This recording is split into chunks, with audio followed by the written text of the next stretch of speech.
Welcome to Think IP, the podcast where we unpack all you need to know about intellectual property and how it can be leveraged to create wealth. Why? Well, it's simple. IP makes up at least 85% of the value of your business.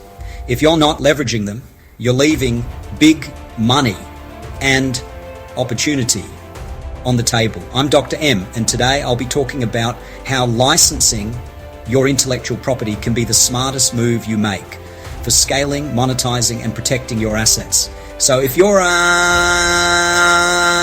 entrepreneur, startup founder, or business leader looking to play smart, ready to take off from a minimum viable product to a market dominant product, stick around till the end. And if you subscribe, you'll get a free copy of my 300 plus book on Think IP. This could be the game changer you've been waiting for. You won't regret it. Let's get straight into it. Licensing your intellectual property is one of the most flexible and strategic ways to expand your business without having to build everything yourself. Licensing allows another business, the licensee, to use your IPA under agreed conditions while you, the licensor, retain ownership. It's a win-win. Scalability without massive capital expenditure. But here's the key. Not all licenses are created equal. Let's break down the different types. 1. Exclusive license. The licensee gets full rights within a specific territory, meaning even you, the licensor, can't compete there. 2. Sole license. The licensee has rights to the IPA, but you, the licensor, can still use it. 3. Non-exclusive license. You can grant rights to multiple businesses in the same territory, increasing reach but reducing exclusivity value. Choosing the right type of license is critical to maximizing revenue while maintaining control. Intellectual property is territorial. Patents, trademarks, and designs are typically protected only in the countries where they are registered. That means you can grant exclusive rights to different regions, controlling your market expansion in a way that best suits your strategy. Purpose and field of use.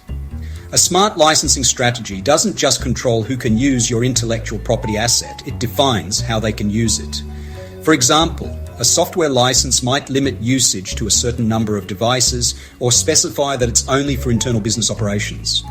Defining these parameters up front protects your intellectual property asset from misuse and dilution. Term of license. A license isn't forever, unless you structure it that way.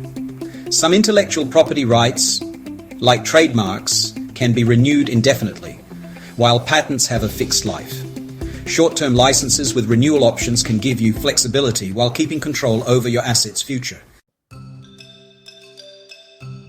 Sub-licensing. Think of this as licensing within a license. If your licensee needs the ability to grant rights to others, maybe they have distribution partners, you need to explicitly allow for this in your contract. Miss this, and you could lose massive market potential.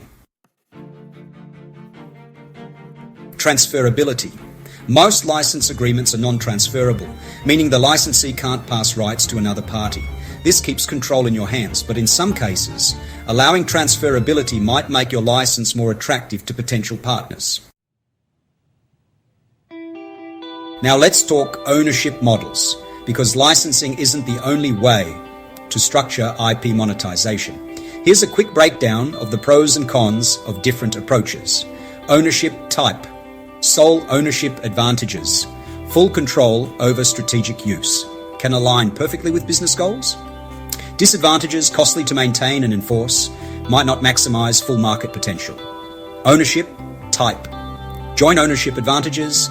Easier to negotiate than sole ownership. Shared financial and legal responsibility. Disadvantages. Risk of disputes between joint owners. Complex management, especially with international IP. Ownership type. Licensing advantages. Highly flexible and scalable. Reduces costs while expanding market reach. Disadvantages. Less direct control over IP usage. Requires careful contract wording to avoid issues. So, what's the best strategy? It depends. If you want full control, sole ownership might be the way. If you're looking for rapid expansion, licensing is often the smarter play. And if you're in a high-cost, high-risk industry, joint ownership might spread the load. The bottom line, structuring your IP rights properly can make or break your business. Don't just hand over your IP without a clear strategy. Get the terms right, protect your interests, and maximize your returns. If you want to dive deeper into today's topic, hit that subscribe button, and I'll send you a free copy of the Think IP book, over 300 pages of practical, high-value insights. And if you found today's discussion valuable, share this episode with fellow entrepreneurs and business leaders. Until next time, think IP, because it pays.